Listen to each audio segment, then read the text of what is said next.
মাত্র 20 মিনিটে দোকানের মতন খাস্তা মুচমুচে গজা, বাইরে একদম ক্রিস্পি, ভিতরে নরম, আর এমন স্বাদ যে একবার খেলে কিন্তু বারবার খেতে ইচ্ছা করবে।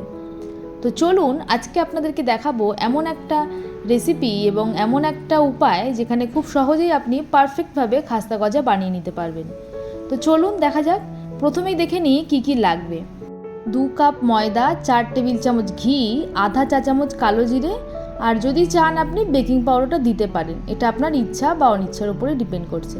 প্রয়োজন মতন গরম জল, আর ওই চিনির শিরার জন্য লাগবে 1.5 কাপ চিনি, 1 কাপ জল, আর ওই 3-4টে এলাচ, আর অবশ্যই কিন্তু ভাজার জন্য সাদা তেল।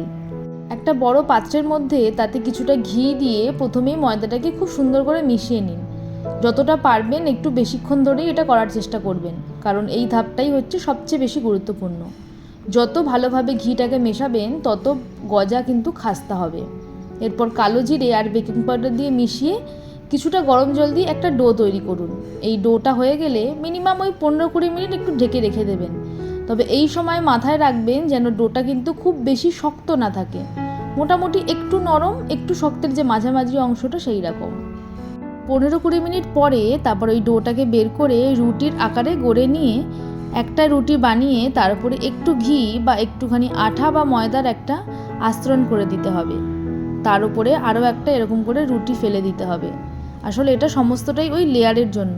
এবার আপনি যতটা ভালো করবেন ততটাই ডিপেন্ড করছে আপনার গজাটা কত সুন্দর একটা শেপের আসবে। এরপরে ওই যে রুটির 3টে রুটিকে খুব ভালো করে একটা গোল করে নিয়ে সার্কেল করে নিতে হবে। এই সময় কিন্তু অবশ্যই মাথায় রাখতে হবে যেন একটার সঙ্গে আরেকটা ছেড়ে না যায়, তাই জন্য আমি আরও একবার চেষ্টা করলাম একটুখানি বেলে নেওয়ার। এই সময় আপনি কিন্তু ওই তেলটা কিন্তু কড়াইয়ে অবশ্যই গরম করতে দিয়ে দেবেন। আর এই তেলটা করার সময় অবশ্যই মাথায় রাখবেন খুব বেশি জোরে যেন আপনার গ্যাসটা না জ্বলে, কারণ একদম ধিমে আঁচে কিন্তু এটাকে করতে হবে। তারপরে এই গোলটা করে নেওয়ার পরে একটা ছুরি দিয়ে এরকমভাবে কেটে নিয়েই একটুখানি ওই বেলুন চাকি দিয়ে না একটুখানি প্রেস করে নিতে হবে। আমি যখন আগের বারে প্রথম বানিয়েছিলাম ঠিক এরকম ছোটো ছোটোই করেছিলাম, তখন কিন্তু আর এই বেলুন চাকি দিয়ে আমি কোনো চাপাইনি, তখনও কিন্তু বেশ ভালো খেতে হয়েছিল।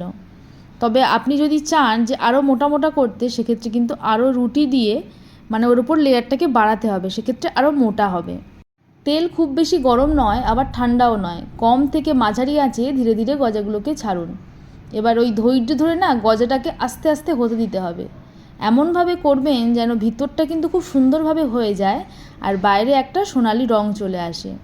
এরপরে ওই যে চিনির শিরাটা বানিয়েছেন তার ভিতরে দিয়ে দিন। ওই 10-15 মিনিট মতন রাখলেই দেখবেন তৈরি হয়ে গেছে একদম খাস্তা খাস্তা গজা। ছোটোবেলায় রথযাত্রায় বা পাড়ার মিষ্টির দোকানে এই গজাগুলো কিন্তু দেখলে বেশ খেতে ইচ্ছা করতো, তো এখন বাড়িতেই বানিয়ে খান।